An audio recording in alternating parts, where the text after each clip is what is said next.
Welcome, everybody. Can you hear me? Okay. I am thrilled to welcome all of you to our program tonight that we are co-sponsoring with the Jewish Federation to bring Meir Zimmerman here. In order to introduce Meir, I'm going to introduce Shiri Greenfield, our relatively new, can we still call you new, shlicha here in Portland, who we are thrilled to work with and to partner with. So I want Shiri to talk a little bit about who she is and what she's doing here, and then she'll introduce our speaker tonight. Come on up, Shiri.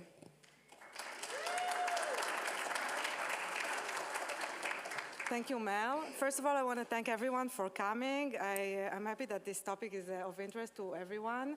And I want to thank Mel for tonight and for the entire Neve Shalom staff for always being great partners. I'm Shiri Greenfield. For those of you who haven't met me yet, I'm the community shlicha from Israel. I work with the Jewish Agency for Israel, and I'm with the Federation of Greater Portland. Very happy to be here. I love this community. And I'm here to create meaningful programming and experiences around Israel. This is one of my programs. I really hope to see you again in the future.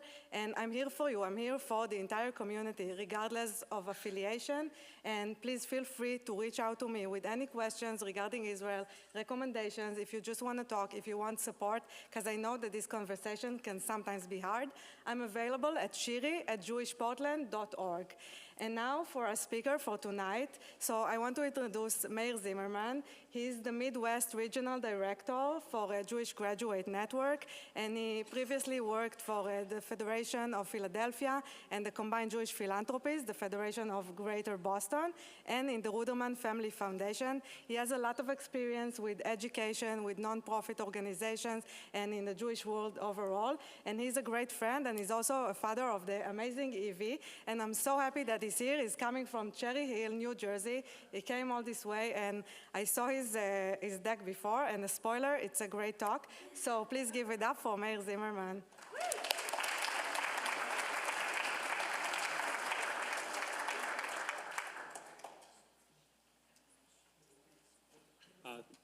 Thank you, Shiri. I really appreciate it, and thank you guys all for coming out tonight. I'm really excited. Oh, jumped ahead a bit. My name, as Shiri said, my name is Meir. I'm from Cherry Hill, New Jersey. It's really a pleasure to be here tonight to talk about this, I think, really important topic. Talking about Israel. It's not easy in today's world, and I'm sure so many of you have conversations with friends, with family, with people that you meet on Facebook, and you want to know how to talk about this topic, you know, in a little bit of an easier way. You want to know how to explain it. And it's a lot of what I do for work. It's a lot of how I spend my time humanizing Jews and Israelis to the general public. And I'm excited to share some of those resources, some of the tips and tricks I've learned over the years with you today. Just a little bit about my background before we get started. This is a picture of me and my daughter. Shiri mentioned her, Evie. I'm the regional director for the Mid-Atlantic at the Jewish Grad Organization. We support Jewish graduate students on college campuses. I'm also a freelance editor for Wiley Publishing. Formerly worked at the Jewish Federation of Philadelphia, Combined Jewish Philanthropies, the Federation in Boston, the Ruderman Family Foundation. I was taught Institute of Nonprofit Practice, taught at Boston College in the School of Social Work, and I'm a proud Zionist and girl dad. And I know we're going to talk a lot about the word Zionism today in the latter half of my presentation. I'm going to really take a rewind back to the start because I think some of the issues that we have around the Jewish story, around Israel, start with a lot of misunderstanding and misconceptions about the Jewish story and about Israel. So I'm going to rewind a little bit to start this presentation, if that's okay with you, because, and I cannot encourage you enough, we need to know our story better. The Jewish story, not what's happening today in Israel, but the full Jewish story, and to be proud of it and to be knowledgeable about it. So that's really where I'm going to start today.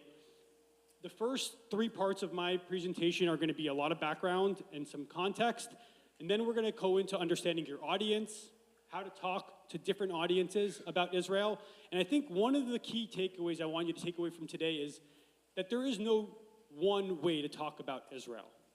Every person you meet, every audience you talk to will bring their own lived experience, will bring their own perceptions and misconceptions and misinformation about Jews, and you will have to understand that audience to be able to know how to talk to them about Israel. So we're going to start a little bit backwards because I want to make sure we're all on the same page here, just with some basic Jewish history.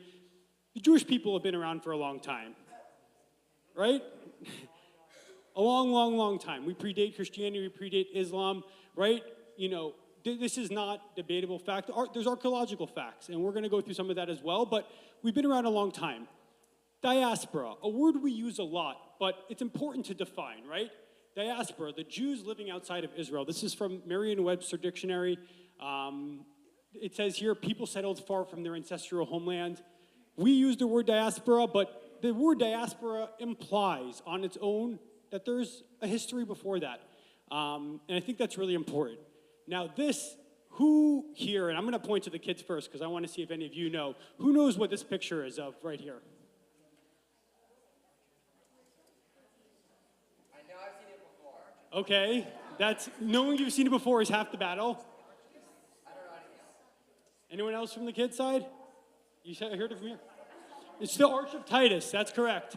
The Arch of Titus is a Roman monument built to commemorate Emperor Titus's conquest of Judea and the destruction of the Second Temple in 70 CE. Now, why am I starting this talk about Israel with the Arch of Titus? I think the Arch of Titus is really important when it starts with telling the story of the diaspora Jews, because when you think about diaspora and you think about the story of the Jewish people, the Arch of Titus is really an archaeological, you can go there, it's a historical place. And in fact, I put two facts on here I love about the Arch of Titus. One is that for hundreds of years, the chief rabbinate in Rome said that Jews should not walk under the Arch of Titus because of what it means and what it showed and symbolized for the Jewish people. That was changed, and actually publicly in 1997, but even by 1947 within the Jewish community in Rome, they removed that ban.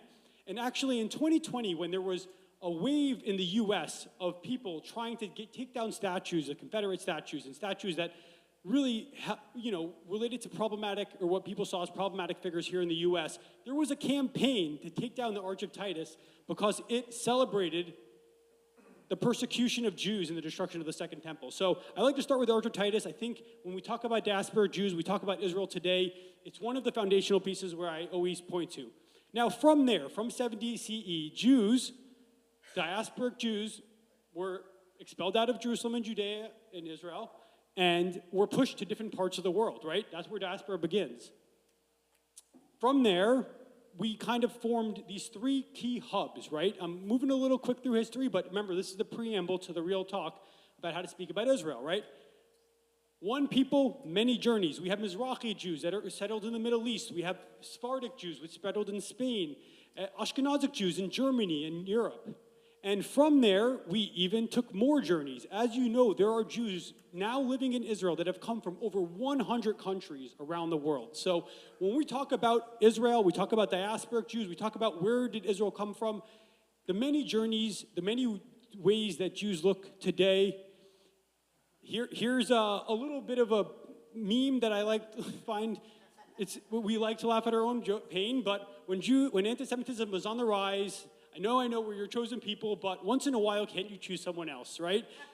Our story in diaspora, the 2,000 years we spent outside of Israel, right? Those were not easy years. And I think, and I'm going to talk a little bit about this later, but when we talk about the Holocaust, which is so important, it's so important to commemorate the memory of the Holocaust, we don't do enough to say it's not the example of Jews being persecuted and displaced. It's the latest example of 2,000 years of Jews being persecuted and displaced in diaspora. And what is the result of diaspora? That Jews today are more racially and ethnically diverse than most people know, right? 12 to 15% of American Jews identify as people of color, according to a Pew survey, right? right? Jewish identity is diverse and made up of many different religious and history and culture and values and language and land and a shared narrative, right?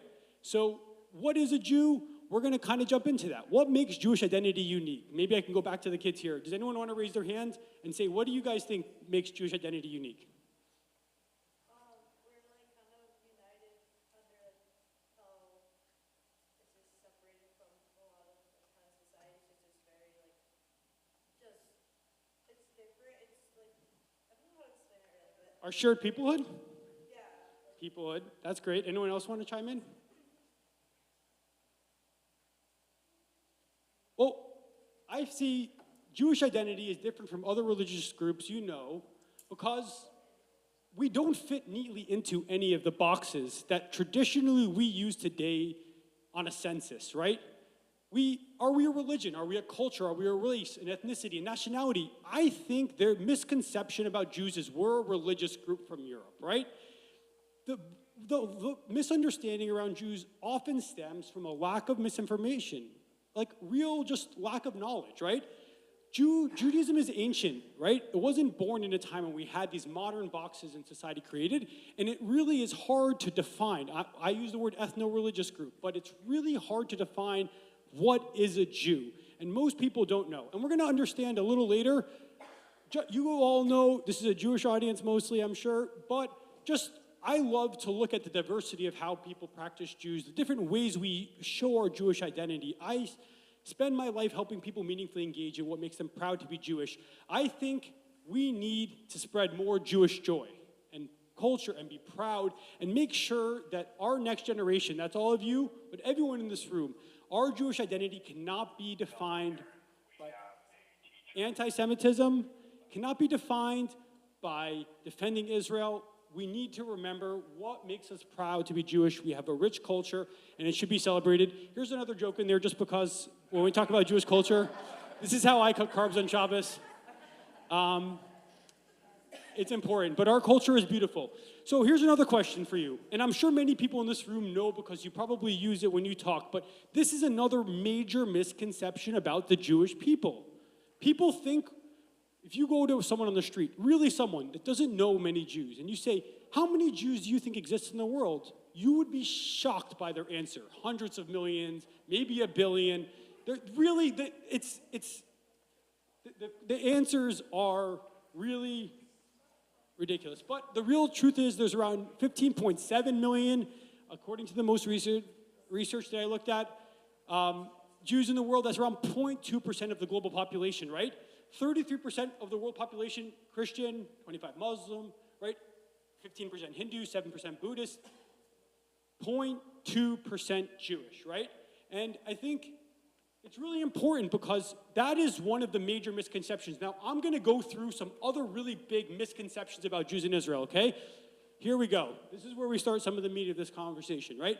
One, there are so many Jews in the world, right? We talked about it, only around 15 million of us, right? The global Jewish population is only now approaching pre-Holocaust levels. There is no other ethnic group that can say that the population today is less than it was 75 years ago. Jews are a minority in the U.S. This is a misconception. Jews are 100% a minority. There are less Jews in the world than black people in America. We are a minority. Roughly 7.5 million of us, only 2% of the U.S. population. People just don't, the tropes around Jews with power and money lend to people thinking that we are not a minority, but we are. This is one of the ones that gets under my skin the most. Jews are from Europe. I write here, more like Jews survived Europe, okay? Over 50% of Israeli Jews are from, most recently, the Middle East and North African descent, Mizrahi and Sephardi. And we talked earlier, around 12 to 15% of Jews in America identify as people of color. The Jewish people are not from Europe. We have set, and again, I mentioned this earlier, but the Holocaust is not the example, but it's just the latest example of 2,000 years of displacement and persecution. I think it's really important to note that. You'll see a common theme here. I think it's really important. Earlier, I was chatting with some folks outside, and the conversation of genocide came up. And I think when I'm talking about Israel, I get pigeonholed into conversations around semantics or specific topics. I will implore you to not argue semantics with people if you can. Educate them.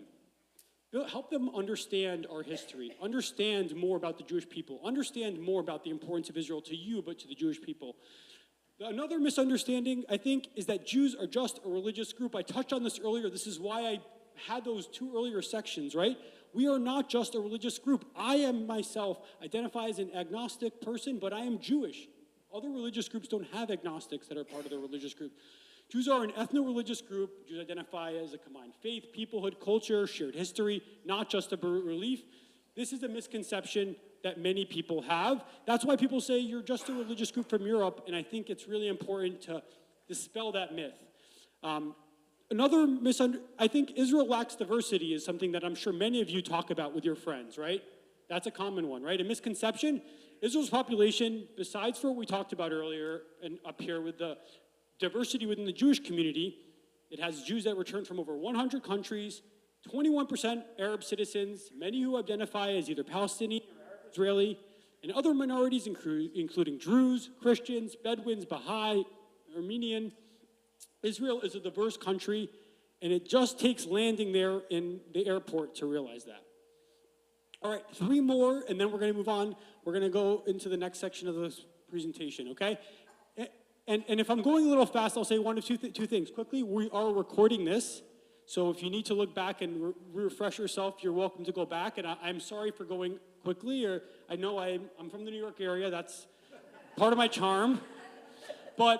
And I will also do my best to get you, share your version of the slides, if that's helpful to folks as well. Israel is unique to gaining self-determination in the 1900s. This is one of the things I think we need to talk about more. Israel's rebirth was not unique, right? The Ottoman Empire fell in the 1900s, right? Most of the Middle East is brand new, right? British colonial empire ended. The French colonial empire ended. Soviet Union ended. We are not unique to gaining self-determination. There are over 120 countries that were established since like 1920, 80 new since 1948. We're talking about India, Pakistan, Jordan, Syria, Lebanon, Ghana, and Kenya, all since 1943, right? We are not alone. Israel's self-determination is part of a broader global movement that happened in the 1900s. We are not unique, and this is something that we need to talk about. It's just the fact. This is not just Israel, and that's one of the double standards we're held to. No one else's existence is being questioned. Right? You can be critical. I'm sometimes critical of the American government. Doesn't make me anti-American. You can be critical of Israel, its government, its policies, whatever you want, but it really crosses the line when you are denying its right to exist. And you're going to claim, well, it only established in 1948, but so is half the world. It's just Israelis versus Palestinians. That is not true. I tell people all the time, these are not sports teams, right? I'll have conversations with a politician, with an interfaith leader, and I'm saying, we're not rooting for sides here. These are human beings, right? Right? This conflict is part of a broader regional and ideological struggle. It's not a binary between 2 people. We cannot make it a binary between 2 people, right? I pray and advocate every day for the self-determination of Palestinian people and Israeli people. I want safety and peace for all people in the Middle East. That's not something that we should be scared to say. And don't make it a binary choice. It's not a binary choice. And it's not so in the next section, actually, we're going to go into this a teeny bit more, okay? And then the last thing is Palestinians are not unique to not having a country, right? This is not talked about as well. Another double standard I think is really important. There are many ethnic and religious groups around the world that lack sovereign nations. Alone in the Middle East, we have the Druze, the Kurds, the Yazidis, the Assyrians. They all live across several countries without states, right? Globally, the Tibets, the Rohingyas. The reality is there are stateless people. The Palestinian people are not alone. And I put a little asterisk here, and this is really important to me. This context should not be used to deny Palestinian aspirations, only to highlight that holding Israel to a different standard is a double standard and does not help us move towards peace or any prosperity for the region. It's a double standard. I think that's really important to say. I'm not trying to deny Palestinians anything. I'm just trying to say they're not unique. And that's just, I think, another really important misconception about Israel that Now, let's zoom out a little bit, because on this slide I said right here, it's not just Israelis, there's Palestinians. And I want to dive a little deeper into what I mean by it's not just Israelis and Palestinians.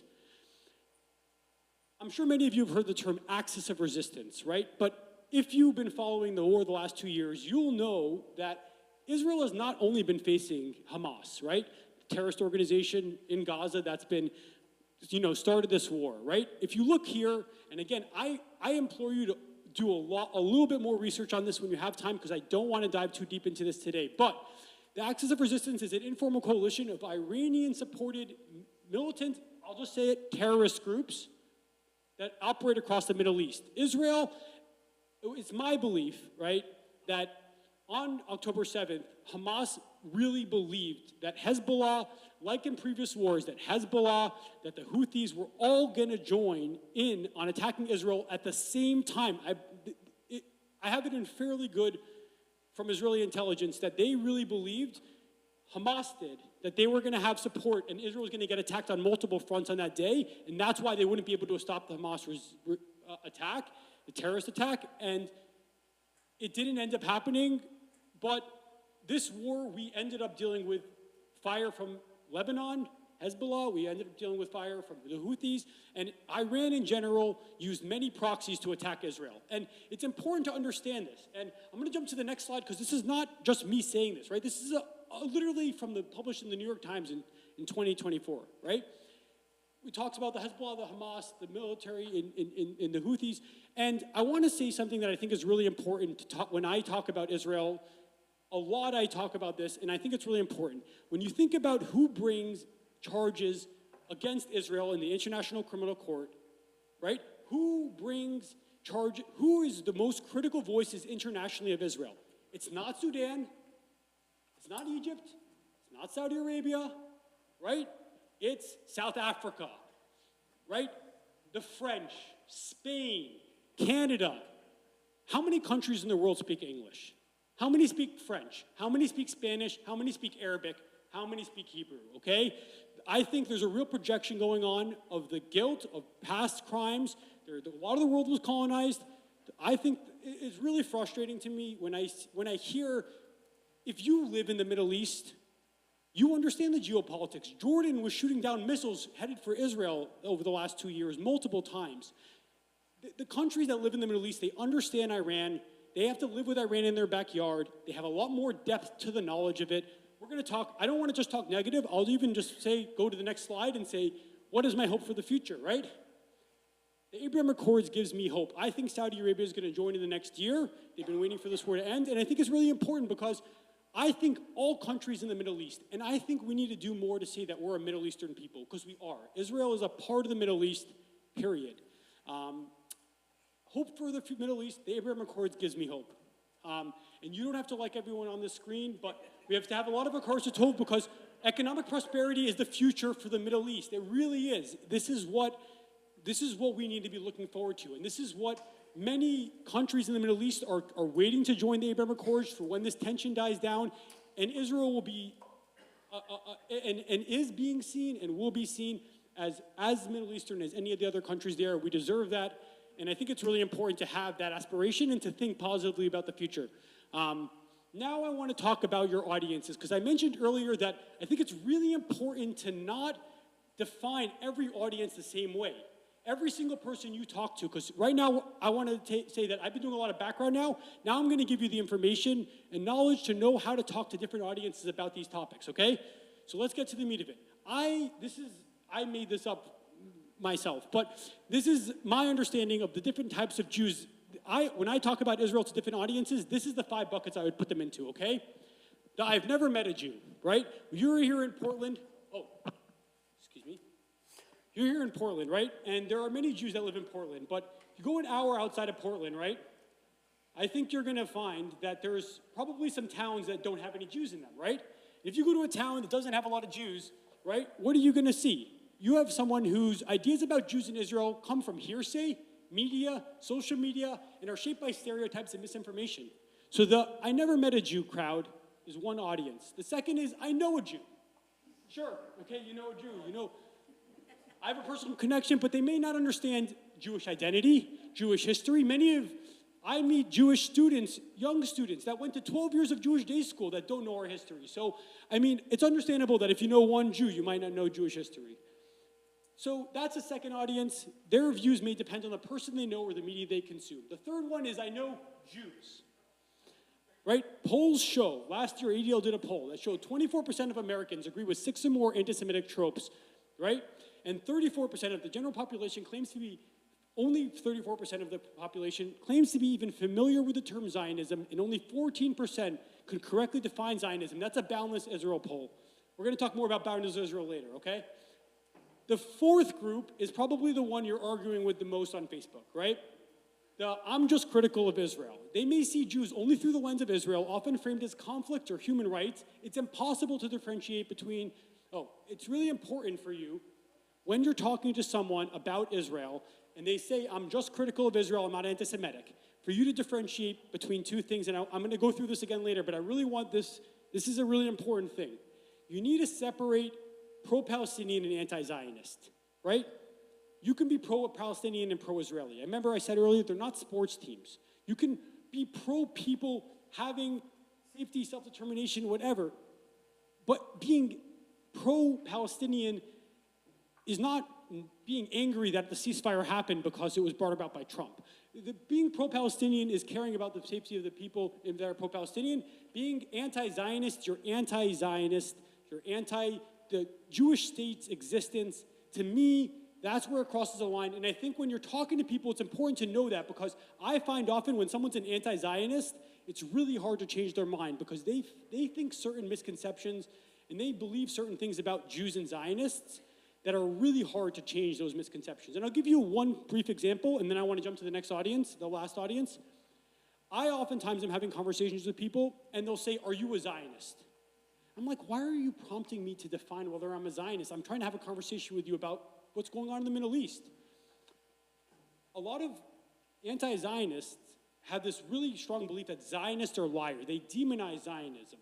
So if you identify as a Zionist, it's a thought-ending cliche. Nothing you can say if you identify as a Zionist will change an anti-Zionist mind if they really truly believe that you're a liar. So I think it's important to differentiate that. It's nothing wrong with being anti-Zionist necessarily. I don't personally love that, but I think that you need to say every person is unique and different, and differentiate that, because I don't think you should be critical of just being pro-Palestinian, but if you're anti-Zionist, try to dig in deeper and say, but why? Why are you just anti this one state out of the 100 plus that have been established? And you can talk more about that with them. We're going to talk more about the information about how you can talk about that to them. The last group, we'll call this the Nick Fuentes group, okay? I'm just anti-Semitic. Some people hold fixed, hostile beliefs about Jews that are not open to dialogue. Those people, it's really hard to change their mind. They're probably a little too far gone. But I also want to say, in addition to their knowledge about Jews, it's important to understand what lived experience they bring into the room with them as well. Why? Because everyone brings their own lived experience. So if you're having a conversation with someone, the age matters, right? Why? Because their background, their identity, their environment shapes what they believe. If they're younger, their opinion is more likely to be shaped by social media. If they're older, they might be more connected through historical memory and faith, right? What race and ethnicity are they, right? Communities with their own histories of oppression and marginalization may view Jews in Israel through a very different lens. They may project their own lived experience onto the situation in the Middle East, right? And we talked about that a little bit earlier, right? We mentioned that Jews don't fit neatly into a box of race. So our issues are not necessarily someone else's issues. And I mentioned, those countries, right? France, Spain, England, Ireland, South Africa, that project their own lived experience of colonization, apartheid, oppression onto our situation. It's really, really hard for them to fully understand, and you need to just understand where they're coming from. Different religious groups, Christians, Muslims, secular, interfaith, they all bring their own historical narratives about Jews in Israel. Lastly, politics, education, geography, political beliefs, education level, environment, they all shape how people perceive power, justice, and equality, and what information they're exposed to. Now, I'm going to give you the best resource you can have to arm yourself with information on how to talk to those different audiences, okay? A good friend of mine and a former mentor, Aviva Klompus, I don't know if many of you have seen Aviva's work. She's on social media. Take out your phone to take a picture if you want. Boundlessisrael.org/polling insights. Aviva Klompus and Rachel Fish, wonderful people, started Boundless Israel. I've brought them to meet with school principals and school administrators, educators. They are experts on talking about these issues. They've been doing research since the war broke out on 10/7. And their research and pulling insights into the American public's understanding of these issues is essential. I preach their work as much as I can. And I'll show you why in a minute, but let's go deeper, because I quoted Boundless here, right, where I said that just 34% of the general population claims to be familiar with the term Zionism, right? Let me go into, so I'm going to click in just on the misconceptions of Zionism study they did. And they did this with BSG, so it's a reputable survey company, okay? They found in their survey of segments, and they did their segmenting by specific detractor groups that have wide detractor groups to Israel, specifically general population, white 18 to 34, black 18 to 34, conservative, college plus. And they found that only 34% of the general population is familiar with the term Zionism. In fact, they found that only 9% of people that they surveyed were willing to identify as Zionist. Now, this information is all free. This slide is pretty much pulled right from their website, free decks. This is really important information. I'm going to show you a few slides by them. They found in their polling that with a little bit of information, they were able to move that 9% to 38% being willing, plus 29%, were willing to identify as Zionism just by being shown definitions. And they, not only that, they tried many definitions, and I'm going to show you the different efficacy of those definitions against different populations in a second, okay? Now, how do you change hearts and minds about Israel, right? We talked a lot about the history, the context. We talked a lot about the different audiences and understanding those audiences. Now I'm going to show you some of the research that Boundless did, and then I'm going to talk about some of my own suggestions, right? This is the three things, right, that they are trying to understand in the polling that they did, right? How to define Zionism, how to communicate reasons to support Zionism, how to explain Israel as the Jewish state, right? And they tested several messages and statements for each of these to help talk about these issues, okay? This is a very overwhelming slide. That's why I said try to go look at it at your own time, but I'm going to give you just a brief understanding of how to look at it, right? So what they're up here, it says how to define Zionism. They wanted to know of these important reasons they felt, important ways that they felt that you can define Zionism, what in each population resonated most with each of these different groups, right? The most impactful explanations of Zionism addressing, right? So here I'm going to give you an example, right? If you go to evangelicals, 18 to 34, right? Evangelicals 18 to 34. If you say that Zionism is grounded in reclaiming and protecting the Jewish people's cultural connections to the land of Israel, that, of all the different explanations for defining Zionism, that definition polled highest with evangelicals 18 to 34. There you go. That's helpful. So if you're going to have a conversation with a friend of yours that's evangelical and you want to know what is inspiring to them when they hear how you define Zionism, this is helpful for you, all right? And then you can look at some of the red. The darker the red, the less efficacy that specific, definition had with that group, right? So you can look at some of the groups.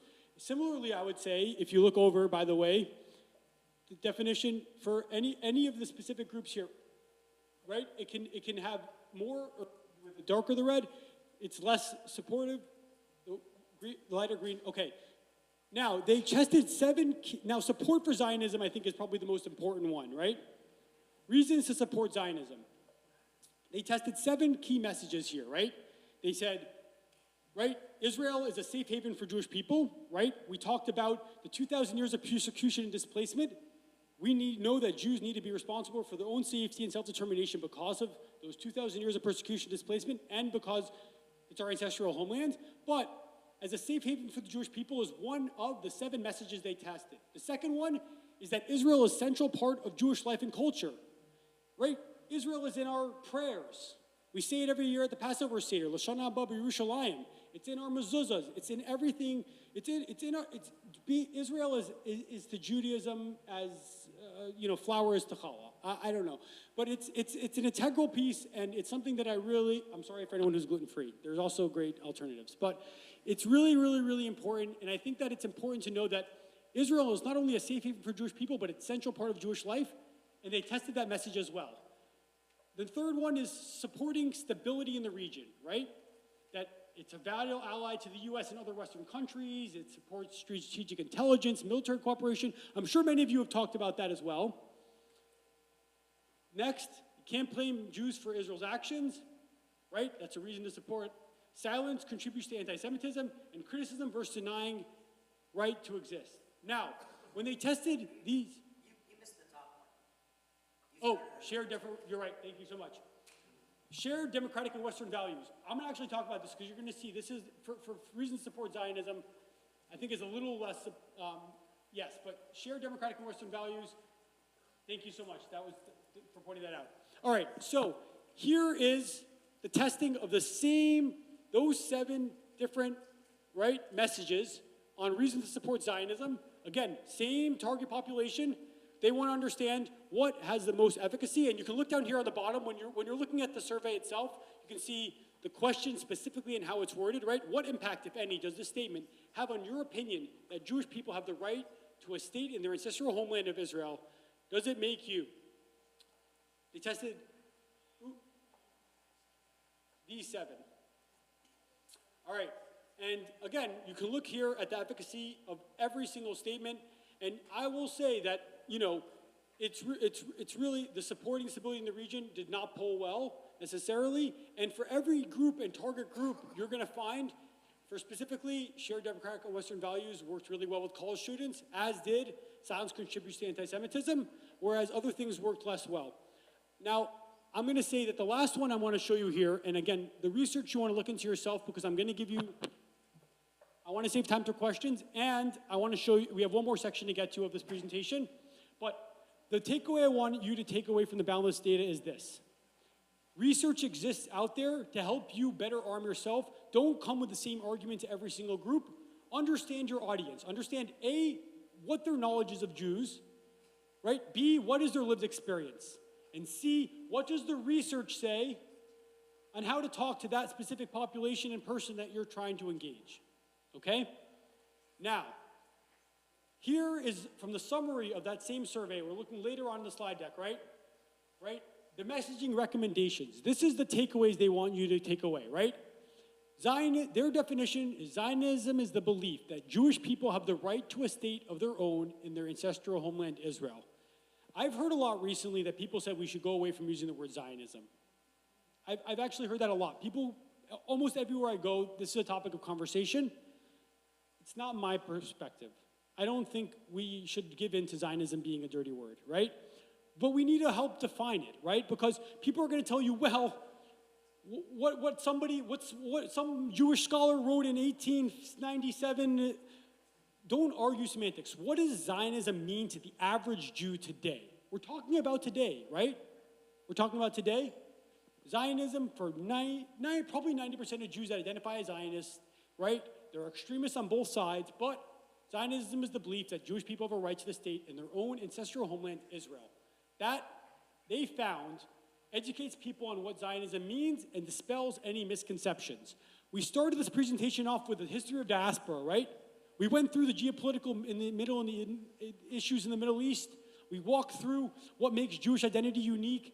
But what we ultimately need to do is educate people. We don't fight semantics with them. Talk about our history.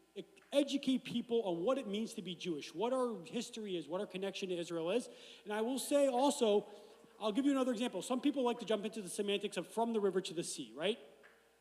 I get this question a lot. A lot of times when I meet with university administrators, they'll ask me, they'll talk about that statement. They're very fascinated by it, right? It's all the rage on their campus. They don't know what to do. They get yelled at from both sides. They want to know, they want to better understand that. And I tell them, to me, it doesn't matter to the semantics, right?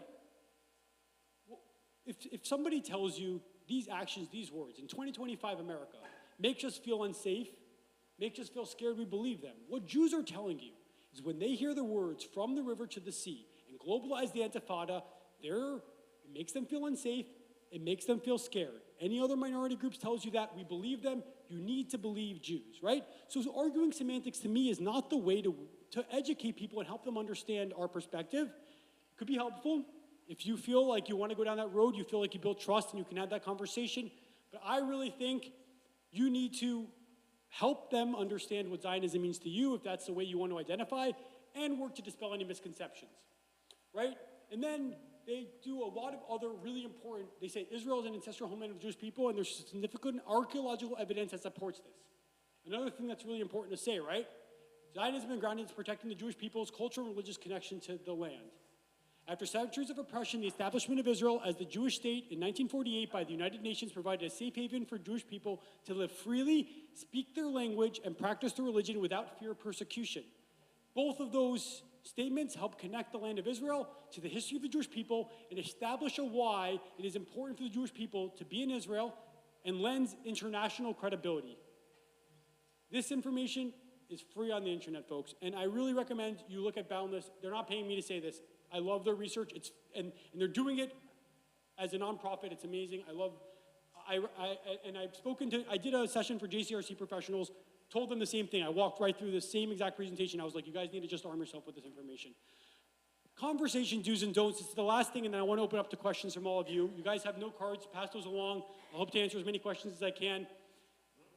Now, you understand a lot more now about understanding your audience, about where to start from, but I'm going to start this last section with a quote because it's my favorite quote, right?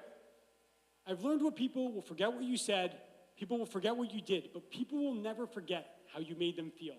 And I want you to enter these conversations about Israel with that exact quote in mind because yell or argue, what not to do. People shut down and get defensive when they feel attacked. How many, would you change your mind if someone was yelling at you? No. You get defensive. Your fight or flight sets in. Never get to a point where you're yelling to argue. Don't refuse empathy for the Palestinians. It's not constructive. This is my recommendation. I just don't think it is helpful at all. This is not a zero-sum game. Again, you can identify as pro-Israeli and pro-Palestinian. In fact, I encourage it. Frame it as Israelis versus Palestinians. These are human beings, not sports teams. The reality is complex. Do not dive into the nitty-gritty. It's not about that. We talked about the axis of resistance. We talked about the Jewish people's connection to the land of Israel. We talked about how it's complicated and there's lots of double standards. Don't frame it. Build more nuance around that. Build a lot more history. Educate. Don't fight in the nitty-gritty. Don't conflate pro-Palestinian with anti-Zionist. I kind of touched on this earlier. I probably should have explained myself a little better. Caring about Palestinian dignity and rights is not anti-Semitic, but anti-Zionism often crosses the line, specifically when it denies the Jewish people or Israel its right to exist. That's anti-Semitism.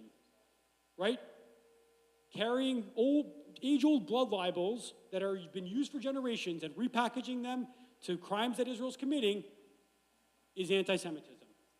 Just believing that the Palestinians have the right to self-determination is not anti-Semitic. This is really, if you want to draw the line, this is really where I like to draw it. I really think, right? That's really important. And I think it's really important to conflate this, right? Don't call a protester pro-Palestinian. They're not. They're anti-Zionists. They're anti the Jewish state. They're anti the Jewish people. That's the difference. So, not every Zionist is anti-Semitic, but anti-Zionist is anti-Semitic, but we can go there. I think that term, similar to Zionism, can have a lot of meanings to a lot of people, but I do think it's important to not to conflate this, and really, again, do not refuse empathy for the Palestinians. It's important not to, and they hopefully will get to a place where there'll be peace for all in the region. Don't overload with facts and data. You won't logic someone into empathy. Lead with human stories before citing statistics. I led with our story tonight. I didn't start with a big sheet from Boundless Israel with all those data. I led with a story about our people, about the diaspora, about Jews being kicked out of Israel, about an arch in Rome that still today celebrates that victory over kicking the Jews out of Israel. Lead with stories, human stories, right? I like to say, I was teaching at Boston College in the School of Social Work when October 7th happened. I had gone there myself I have a master's in social work from Boston College. I have a lot of friends that were there. I really, and not one of my friends or fellow colleagues after 10/7 happened reached out and asked, how are you doing? How's your family doing? How's your people doing? Many of them knowing I have family in Israel. So it was tough. It was very emotionally, it was isolating. I felt so alone. And that story is what you lead with. Tell them how you feel. Don't come in with the facts. Don't come in with the data. humanize yourself, humanize the Israelis, humanize the Jewish people. That's more helpful and much, much, much more effective than leading with facts and data. Don't use insider or jargon-heavy language, right? Translate concepts into universal values. The boundless data is very helpful for this, right? You see how succinct their messaging is, right? Safety, belonging, freedom. These are things people can relate to, and trying to argue semantics or specific incidents or what the term genocide should mean and does mean doesn't help you build that understanding as much. Don't let anti-Semitism slide. This is the last thing. It's really important. Don't ignore hateful statements. Call them out. Correct people. Be confident. Don't be emotional, but be firm. What to do, right? Because I'm sure many of you are wondering, there's the don'ts, here's the do's, right? I always like ending on the positive. This is my last slide, so we'll jump to the questions right after this. Listen first, speak second. You want to know where people are coming from. That goes back to that understanding your audience slide. You just need to know what their thoughts are, what their history is, what their beliefs are, right? Ask questions like, can you tell me more about what you've seen or read? Before sharing your perspective, that will help you understand how to respond to whatever misinformation they may be saying to you. Lead with empathy. Share from human concern. It's heartbreaking on all sides. I care deeply about innocent lives. Don't be afraid to say statements like that. It doesn't discredit Israel or the Jews, right? Affirm complexity. You can say things like, it's complicated. That's okay. It's disarming and it invites curiosity. Focus on shared values, peace, dignity, security, freedom, and justice, right? I've said multiple times tonight, right, how the Jews have been persecuted and displaced, right? Humanizing the Jews. Talk about how Israel is a safe haven for Jews, how it's our ancestral homeland, right? Talk about how it brings stability and peace, their shared democratic values. You can talk about those things, but focus on shared values. It's really important. Clarify definitions gently. Again, that's why I keep saying the semantics, you can touch on them, but be gentle about how you do it. Again, if you yell, if you get into an argument, it's not going to change their perspective. People get defensive and tend to shut down when you try to be firm with them. So I like to, for example, when I say Zionism, I mean, right? You're talking about yourself here. You're not talking about history. You're not talking about what the internet says. You're not talking about what they heard at another talk. When I say Zionism, you're talking about I, right? You're being gentle about it. I mean the Jewish people's right to self-determination, the same as every nation deserves. And then you can say the fact of, well, did you know that 80 countries have been established since the establishment of the State of Israel? Right? Model humility, admit when you don't know the answer. This is super important. I do it as well. It's okay to say, actually, I don't know the answer to that. Let me do a little research and get back to you. Or let me ask my friends who knows a little bit more about this topic. No one here, all of you, you're not expected to be an expert. You're not. Don't feel the need to make something up. Have humility. It builds trust. And the last thing I'll say is remember your goal. You're not trying to win. You're trying to plant seeds of understanding that may grow later. Thank you for listening, and look forward to your questions.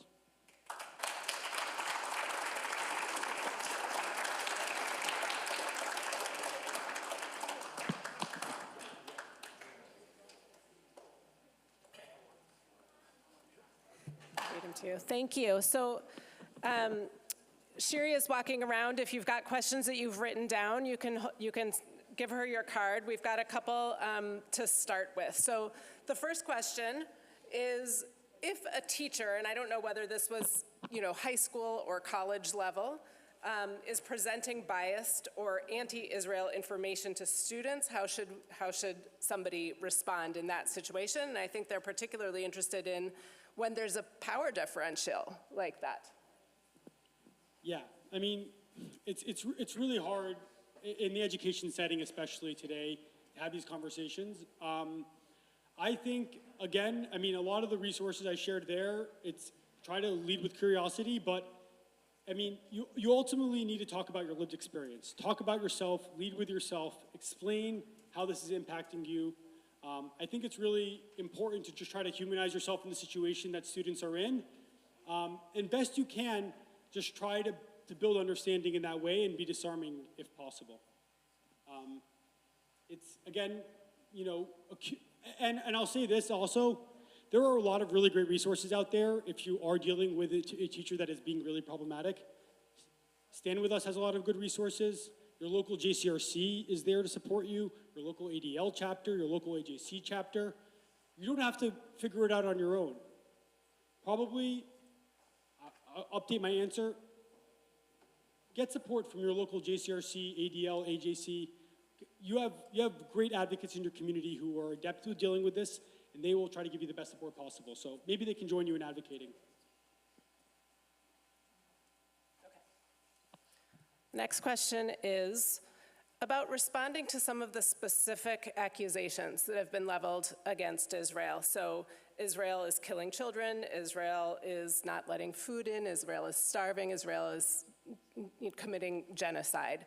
When people are kind of lined up in saying this, how do we respond to those big kind of ideas? Yeah, I mean, that's a lot of what I try to talk about in this talk is not to always have to respond to each and every one of those. I mean, not that they are that you don't want to try to disarm them, but again, try to help them zoom out a little bit. Remember that, first of all, if you really need to, you can look. There are a lot of wonderful scholars that can talk about why this is not a genocide. I also like to draw parallels between classic blood libels and things like deity and things like the power and classic tropes of anti-Semitism and how they are showing up today and kind of repackaged. That's a little bit harder and a little bit more complicated, but again, with the right support or with the right research, you can definitely learn how to tie the history of our people and the history of what we've dealt with in terms of anti-Semitism to a lot of these charges today. I will also say, I mentioned it earlier, but I feel a lot of it's projection. And I mentioned specifically the countries that most accuse Israel of genocide and most accuse Israel of war crimes are really countries that have dealt with that in their history and their past before. And to me, it's really helpful to kind of, again, zoom out and, again, go to a lot of the earlier facts that I talked about. Talk about, again, the double standards as best you can. Talk about the double standards that Israel is held to in terms of its having to defend its right to exist.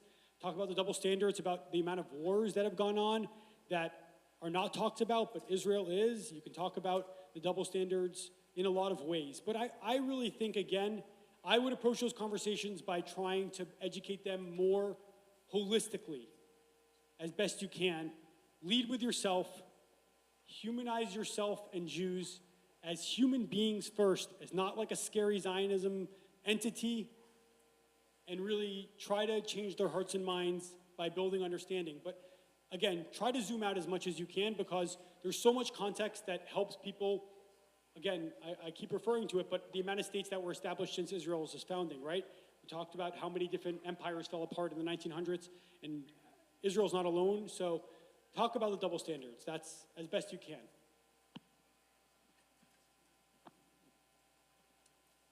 We've got some great questions here. I'm combining a couple of these. So there's a couple that are really asking about how do we stay in relationship with people that have different views than we do, and how do we stay calm and engaged in a conversation? You're giving great advice about kind of how to have the conversation, but on a personal level, how do we stay calm and how do we stay engaged when we feel activated or we feel threatened, right? You said start with kind of talking about how unsafe we feel, but can you give us some advice on that? Yeah, I mean, first of all, if you're talking specifically about an anti-Zionist Jew in your family, a friend, we talk a lot more about, but I don't believe in shutting people out or pushing people out. Again, I don't think you change hearts and minds by being abrasive. I think the approach you can take is you just try, again. I believe in the hug pull approach, and I think it's really important to know that you want to bring in people the most you can. I think that there are some people, if they're making you feel unsafe, you don't feel the need to engage them. I tend to believe it's really hard to change people's mind on Israel if they don't believe Israel has the right to exist. So I'll start with that. But if they're Jewish, engage them in other parts of Judaism. I think if they just engage in their Jewish identity in many ways, they'll hopefully just feel more connected to the Jewish people as a whole. I think we should try to have the broadest tent as possible. There are some people that don't belong in the tent, sadly, just because I think that they're harmful to the Jewish people, but we try to hold as much of a tent as you can if it's someone that's Jewish that you're struggling with this relationship with. If it's someone that's not Jewish, again, advocate for yourself. Don't be afraid to call it anti-Semitism. And I think really more than anything else, you know, you really need to try to define your relationship about other things, and hopefully, you know, they'll see the humanity in you, not just the label that you are. I want to say this. This is not a Jewish problem, right?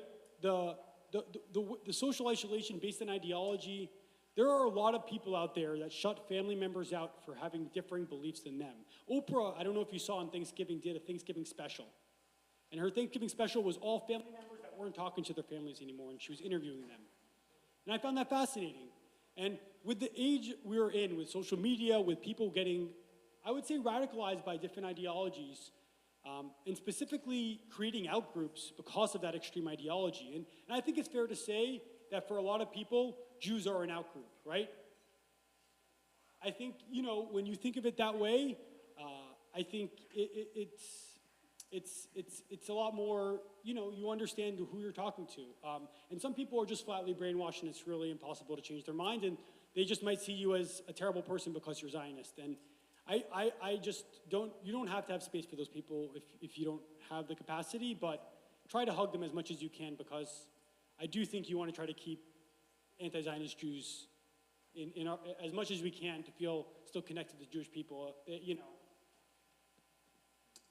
it's tough. We're not doing follow-up, sorry. I've got another one here. No other country has a word like Zionism. If I think Ireland doesn't have a right to exist, I have to say that. By accepting the Zionist, anti-Zionist frame, are we making it easier for people who are against Israel? Yeah, I mean, again, no one's right to exist is being questioned the way the Jews' right to exist is being questioned. So I think that's a difficult question. I'm not of the belief we should shy away from Zionism or being proud of it. Again, I think the I statement I used in the example is really important. What does Zionism mean to you? And try to lead with that as much as you can. But I understand people's hesitancy to have a term. I would say, you know, I think, and this is really my answer, I don't think people who have that argument are having it in good faith. I think people that are trying to demean Zionism in the word and make it a dirty word are people that are hateful people in some ways. And I think that similarly, it's important to understand that I think in a lot of ways when Zionism goes to the extreme of making Israel demonized the way that it often does, it's a hate group, it's a hate movement. And we can't be afraid to say that sometimes. You're being hateful, period. You're discriminating against me, period. And I have a right to define my identity the way that every other minority does. That's why I put on the screen, by the way, it's important, I think, to say Jews are a minority, not because we want to jump into oppression Olympics. That's not the reason for it. It's just a fact. And I think that we deserve to have our own labels for how we define ourselves, and don't be afraid of that.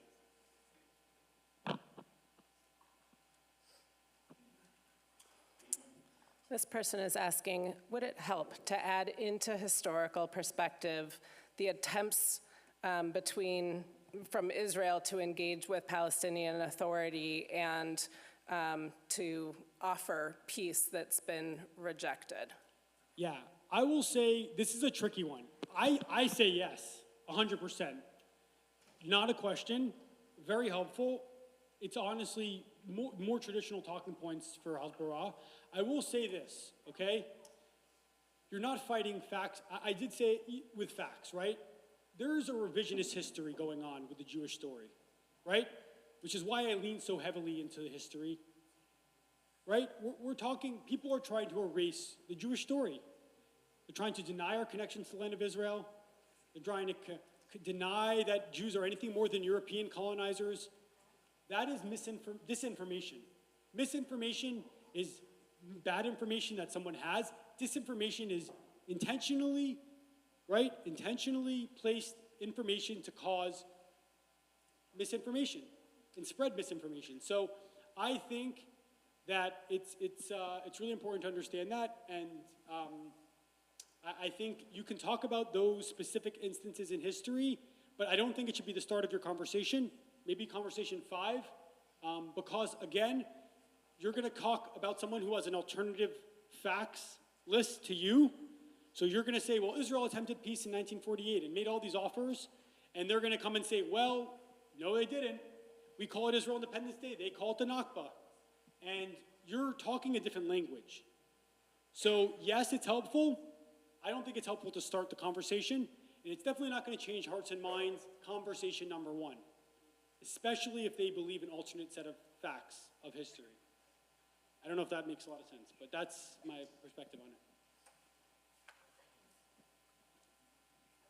it. Okay, this question says, what do I do with the fact that every progressive group I would otherwise support or be part of seems to feel they need to add anti-Israel statements? Yeah. Oh, gosh, I feel like that's the million-dollar question, right? Especially because if you look at the American Jewish demographic, we tend to lean very heavily Democrat, right? And even in the last election cycle, and there's a lot of, we are part of every major group, right? There are Black Jews, there are Jews that are part of the LGBTQ plus community. I currently work to support Jewish grad students in my day job, and before that, I worked at the JCRC and I worked at Federation, and I'll tell you, it's really tough. It's really tough. But I think that, Jewish, yeah.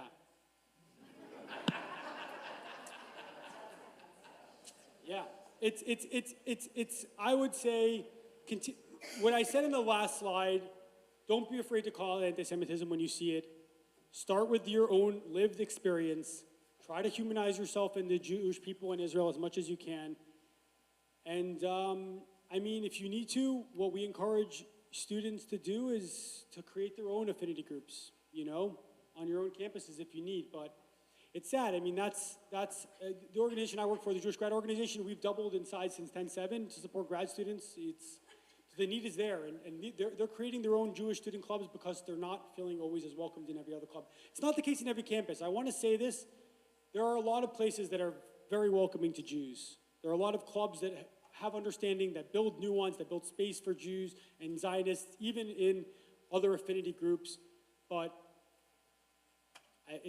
if anyone does find a solution to this problem, please let me know. You can get my information through Shiri. Okay, we have one last question, which is about how we deal with the anti-Israel bias in the media.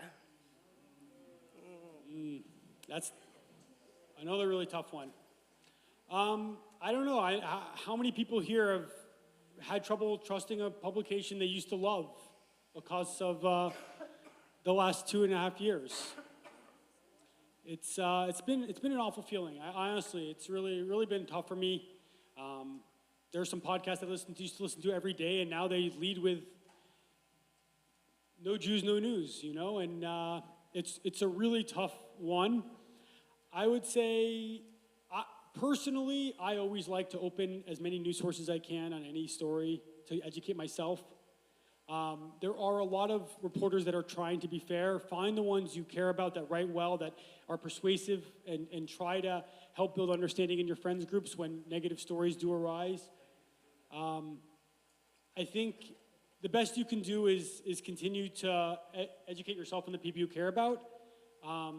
But I'll say this: there's a lot of currently of frustration with different organizations, and could have done more, should have done more, didn't prepare well enough, didn't educate the right way. We have tried Hasbara for a long time. With our kids, Hasbara is trying to educate people really through positive relations and what anti-Zionists would call propaganda, right? If anyone has heard of the film Israelism, right? We've told only the positive sides of Israel, and we've left out any nuance on it, right? And we talk about Israel through the startup nation. Startup nation focused is Hasbara. Sending people on birthright often can be seen as Hasbara. One of my good friends is the head educator at Birthright Israel, and she has worked tremendously to build as much nuance into their trips, right? Have them speak with Arab Israelis. Have them have diverse experiences, because when you go to Israel and you have only a positive experience of Israel, right? And then you come back and someone confronts you with a hard fact. And I'm talking specifically about a lot of our youth, young Jews in college. You can get turned to anti-Zionism just by the fact is like, oh, I didn't know that one thing and I was lied to. And so you have to have nuance. The media we consume should also be nuanced. But I think that we've learned that Hasbara can only take us so far. It doesn't work on the next generation. I'm sure many of you grew up loving Israel as I did, and as many young Jews do still today, by learning about all the positives of Israel, how it's transforming the agricultural game, how startup nation, how it's fighting for LGBTQ rights in the Middle East.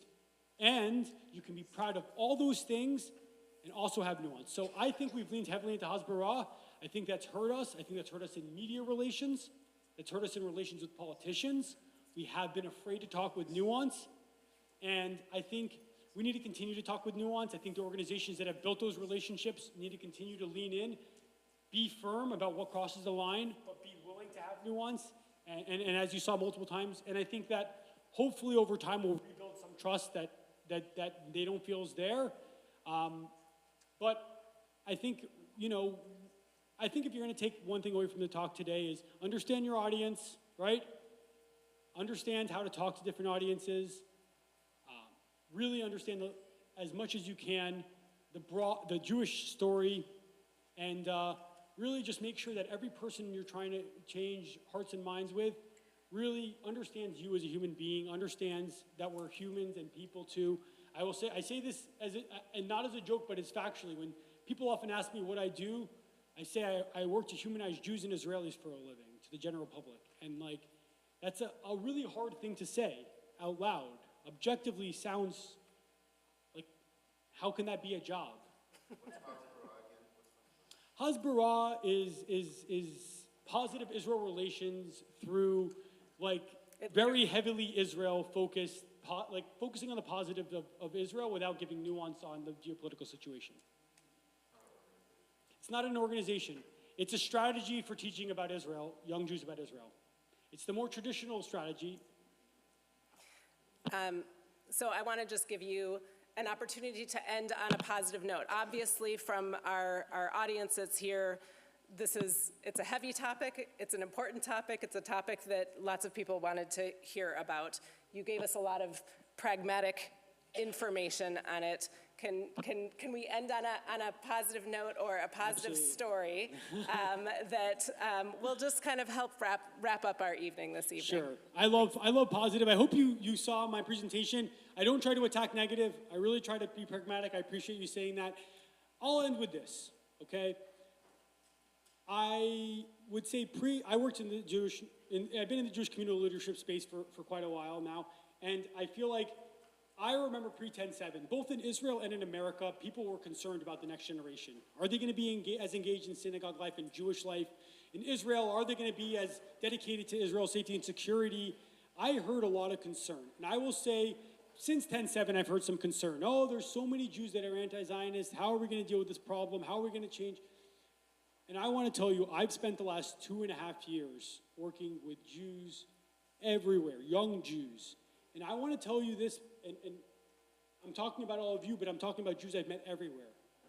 The future of the Jewish people is in good hands. And I mean that when I say that.